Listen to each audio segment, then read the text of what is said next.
यह हस्की असल में जरा भी क्यूट नहीं है, लेकिन फिर भी वह अकेले ही पानी के एकमात्र स्रोत पर कब्जा जमाए बैठा है। जब भी कोई दूसरा कुत्ता उसके पास पानी के लिए आने की हिम्मत करता, वह उसे बेहद खतरनाक ढंग से भगा देता। बाकी कुत्ते गुस्सा तो होते हैं, पर बोल नहीं पाते और चुपचाप अपना सिर झुका लेते हैं। लेकिन नया आया हुआ बड़ा कुत्ता वह बिल्कुल अलग निकला। वह हस्की के आगे जमी हुई बर्फ के पास गया और बहुत आसानी से बर्फ में एक बड़ा छेद बना दिया। यह देखते ही सारे कुत्ते तुरंत इकट्ठा हो गए।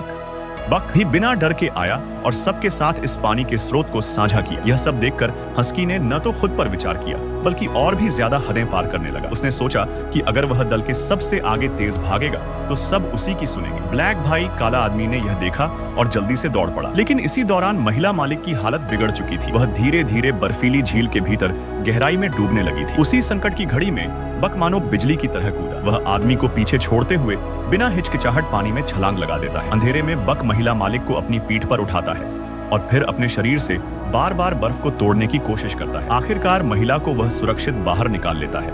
लेकिन अब बक खुद लगभग बेहोश हो चुका था, थक के चूर, और ऊपर से पास खड़ा मालिक रोमांस कर रहा था। कुछ ही देर बाद बक और नहीं संभल पाया और उसका शरीर धीरे धीरे अंधेरे पानी की ओर बहने लगा। ब्लैक भाई बर्फ के ऊपर से घबराकर उसका नाम पुकारता रहा। आवाज सुनकर बक ने अपनी जगह पहचानी और ब्लैक भाई ने तुरंत खंजर निकालकर उस स्थान पर बर्फ तोड़ना शुरू कर दिया। लेकिन बर्फ बहुत मोटी थी। खंजर 2 बार भी नहीं चला और टूट गया। ब्लैक भाई घुटनों पर गिरकर दर्द से रोने लगा। उसे समझ नहीं आ रहा था कि यह वही कुत्ता जिसे सब बेकार समझते थे, आज उसकी पत्नी की जान बचाने के लिए अपनी जान की बाजी लगाकर गया है। तभी अचानक पास से किसी ने एक औजार उसकी ओर बढ़ाया। ब्लैक भाई ने बिना सोचे समझे उठा लिया, लेकिन फिर उसे एहसास हुआ औजार देने वाला कोई और नहीं बल्कि वही उसका प्यारा बक था। बक को अपने मालिक के साथ इतना नजदीक देखकर हस्की के कान गुस्से से टेढ़े हो गए। यहाँ तक कि जो महिला पहले बक को पसंद नहीं करती थी, अब उस पर भरोसा करके उसे एक चिकन लेग भी दे देती है। और यह सब हस्की अपनी आंखों से देख लेता है। इस बार उसने तय कर लिया, अब असली मुकाबला होगा। उस रात बक ने अभी एक खरगोश को डराया ही था कि हस्की ने अचानक छलांग मारकर खरगोश को वहीं मार दिया। फिर उसने बक की तरफ घूरकर उसे खुलेआम चुनौती दी। उसे जरा भी अंदाजा नहीं था कि अभी वह जितना घमंडी दिख रहा है, कुछ देर में उतना ही बुरी हालत में होगा। वह धीरे धीरे बक के करीब आता है। शहर में पले बढ़े बक ने ऐसी हरकतें कभी नहीं देखी। वह डर के मारे खामोश खड़ा रहा। लेकिन एक जंगल में 2 राजा नहीं हो सकते। हस्की ने झपटकर बक को काटने की कोशिश की। हालांकि बक का शरीर उससे 2 गुना था, लेकिन आराम की जिंदगी ने उसकी जंगली प्रवृत्ति को कम कर दिया था। कुछ ही वार में वह जमीन पर गिर गया और उठ भी नहीं पा रहा था। इसके बाद हस्की ने बिना किसी मर्यादा के बेहोश पड़े बक का मजाक उड़ाना शुरू कर दिया। फिर वह बाकी कुत्तों की तरफ चला, उन्हें अपनी तरफ करने की कोशिश में, लेकिन कुत्तों ने उसके पास लौटने से इनकार कर दिया। वे सब बक के लिए चिल्लाने लगे, उसे उठने का हौसला देते हुए। और इसी अगले पल बक सचमुच खड़ा हो गया। उसके दांत बाहर थे, जंगली प्रवृत्ति पूरी तरह जाग चुकी थी। उसकी निर्मम शक्ल देखकर हस्की डर से जड़ हो गया, लेकिन इज्जत बचाने के लिए उसने हमला जारी रखा। इस बार बक नहीं डरा। उसने सही वक्त देखकर एक साइड मूव से हस्की की गर्दन जकड़ ली। फिर उसे ऐसे उठा लिया जैसे कोई बच्चे को पकड़ता है, और फिर बक ने एक पंजा रखकर हस्की को जमीन पर दबा दिया, मानो पूछ रहा हो अब भी अकड़ है। बाकी कुत्ते खुशी से झूमने वाले थे। हस्की समझ गया वह हार चुका है। वह उठकर चुपचाप चला गया, अपना अकेला सा साया छोड़कर। दूसरे दिन दल में कोई लीडर नहीं था, इसलिए बक को सबसे आगे खड़ा किया गया। लेकिन मालिक को लगा कि उसकी जिंग यान कम है। आखिरकार उसे पीछे खींचकर ले जाया गया और एक अनुभवी बूढ़े कुत्ते को टीम लीडर बनाने की कोशिश हुई। लेकिन पीछे गुस्से से तमतमाए बक को देखकर वह बूढ़ा कुत्ता डर गया। वह ये पद लेने से साफ मना कर दिया। दोनों पक्षों को नाराज करने से बचने के लिए वह बर्फ में बैठकर रूठ गया। मालिक मजबूर था और अंत में उसने बक को ही लीडर बना दिया। मालिक सामान समेटते हुए बड़बड़ा रहा था कि कम से कम 2 दिन देरी होगी, लेकिन उसे अंदाजा नहीं था कि पूरी स्लेज टीम अब एकदम बदल चुकी है। गीत, नाच, शोर, ये आगे के सारे बेतरतीब गाने, lines, I mean love and love you know what I want. इसी बीच बक की ब्रेकिंग सिस्टम ठीक नहीं थी। वह सीधे जाकर टकरा गया। लेकिन लोगों को खुशी से खत पढ़ते देखकर बक को लगा कि उसने अपनी जिंदगी का असली मकसद पा लिया है। स्लेज टीम उम्मीद लेकर चलती है। उसे पहली बार कोई ऐसा काम मिला था जो उसे पसंद था, लेकिन किस्मत ने फिर मजाक कर दिया। इंसानों ने टेलीग्राम का आविष्कार कर लिया जो स्लेज कुत्तों की जगह लेने लगा। मालिक की नौकरी चली गई और मजबूरन उसने स्लेज टीम को बेच दिया। बक ने फिर से अपना परिवार खो दिया, लेकिन लीडर होने के नाते उसे मजबूत रहना था, बाकियों का ध्यान रखना था और नए मालिक का इंतजार करना था। कुछ दिन बाद एक गोल्ड सीकर आया। उसने बड़े शरीर वाले बक को देखा और उसे खरीद लिया। लेकिन यह नया मालिक भयानक था। वह सिर्फ सोना निकालने के लिए कुत्तों को इस्तेमाल कर रहा था। कड़ाके की ठंड में स्लेज जम गई। ऊपर से पूरा सामान भरा था। कुत्ते पूरी ताकत से खींच रहे थे पर स्लेज हिली तक नहीं। मालिक को लगा कुत्ते आलस कर रहे हैं। उसने लाठी उठाई और मारने लगा। तभी एक बुजुर्ग आदमी आया और उसे रोक दिया। बक ने कभी उसकी मदद की थी, वह कुत्तों को पीड़ित नहीं देख सकता था। वह स्लेज को खोलता है, लेकिन जिद्दी मालिक फिर भी निकल पड़ता है। कुछ दूर जाकर जमी हुई बर्फ टूट गई और स्लेज एक ढलान से नीचे गिर गई। सौभाग्य से बक समय रहते रुक गया और सबको बचा लिया, लेकिन मालिक और गुस्से में आ गया और कुत्तों पर कोड़े बरसाने लगा। बक अपने साथियों को कष्ट में नहीं देख सका। वह उन्हें घसीटते हुए आगे बढ़ा। घर पर बूढ़ा आदमी पिघलती बर्फ देखकर चिंतित था। उसे बक की फिक्र सताने लगी और वह उसे खोजने निकल पड़ा। इस बीच टीम मुश्किल से पहाड़ चढ़ती है और जम चुकी नदी के सामने पहुंचती है। बक को महिला मालिक के पानी में गिरने का दृश्य याद आ जाता है। उसे पता था कि अगर स्लेज नदी पर चढ़ी तो सबकी मौत तय है। मालिक जितना भी चिल्लाए, बक एक कदम आगे नहीं बढ़ा। मालिक ने गुस्से में बंदूक निकाल ली। वह बक को मारने ही वाला था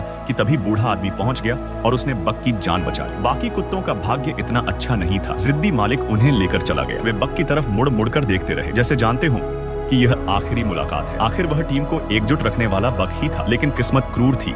उन्हें अलग होना पड़ा। बूढ़ा आदमी बक को घर ले जाकर उसकी देखभाल करता है। जैसे ही बक होश में आता है और पिघली हुई नदी देखता है, वह अपने साथियों को याद कर बेचैन हो जाता है। बाद में गोल्ड सीकर गुस्से में बुजुर्ग से मिलता है और सारी गलती उसी पर डाल देता है, लेकिन तभी बक आकर बूढ़े आदमी को बचा लेता है। घर लौटकर बक आसमान की ओर लंबी हुंकार भरता है, अपने साथियों को याद करते हुए। वह जानता है कि शायद वह उन्हें फिर कभी न देख पाए, लेकिन यह जानकर कि वे सुरक्षित हैं, उसका मन शांत हो गया। बूढ़े आदमी की भी एक अनकही कहानी थी। उसका बेटा भी गोल्ड सीकर था और वह इसी वजह से मारा गया। तभी से बूढ़ा आदमी टूट गया था और शराब में डूब गया था। उसे दुखी देखकर बक ने जानबूझकर उसकी शराब गिरा दी, फिर बोतल मुंह में पकड़कर दरवाजे की ओर गया। बूढ़ा चाहे कितनी भी आवाज दे, बक नहीं रुका। वह बाहर जाकर बोतल को बर्फ में गाड़ देता है। बूढ़े आदमी को लगा कि शायद बक उसे ठंडी शराब पिलाना चाहता है, लेकिन बक खुद उसके ऊपर बैठ गया।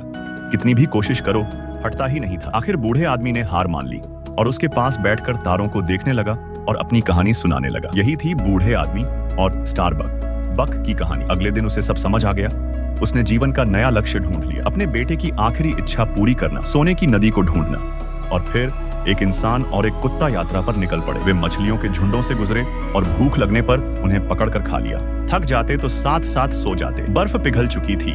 जिंदगी की महक चारों तरफ फैल चुकी थी, जो एक नई शुरुआत का प्रतीक थी। लेकिन एक आपदा चुपचाप उनकी तरफ बढ़ रही थी। पहले वाले उस सोना खोजने वाले आदमी ने बूढ़े व्यक्ति के घर से नक्शा ढूंढ लिया था और उन्हें कहां जाना है ये भी पता कर लिया। अब वह बदला लेने के लिए जरूर आएगा। इत्तेफाक से उसी दिन बूढ़ा आदमी नदी में नहा रहा था। अचानक उसे लगा जैसे पानी में कुछ है। हस्की अपनी पूंछ उठाकर सतर्क हो गया। हालांकि उसने जो चीज निकाली उसका आकार बड़ा था, लेकिन बूढ़े ने समझा दिया कि असल सोना उस रंग वाला होता है, मगर कुत्तों की दुनिया में तो सिर्फ काला और सफेद होता है। भले ही अगले ही पल बक ने मुट्ठी जितना बड़ा एक सोने जैसा पत्थर निकाल लिया था, लेकिन बूढ़े को ध्यान न देता देख बक को लगा यह फिर कोई बेकार पत्थर है और उसने उसे सीधे पानी में फेंक दिया। जब तक उसे बिल्कुल वही आकार और रंग का टुकड़ा न मिला, वह रुका ही नहीं। आखिरकार उसने वह टुकड़ा बूढ़े के कटोरे में डाला और उत्साहित होकर उसके सामने प्रशंसा मांगने लगा। उसे देखकर तो मैं भी खून पी जाने जैसा हो गया। तभी बक ने दूर एक सफेद सी परछाई देखी। मालिक की अनुमति मिलते ही वह क्यूरियोसिटी में उसके पीछे भागा, लेकिन पास पहुंचते ही वह भी तुम्हारी तरह डर गया। सफेद भेड़िया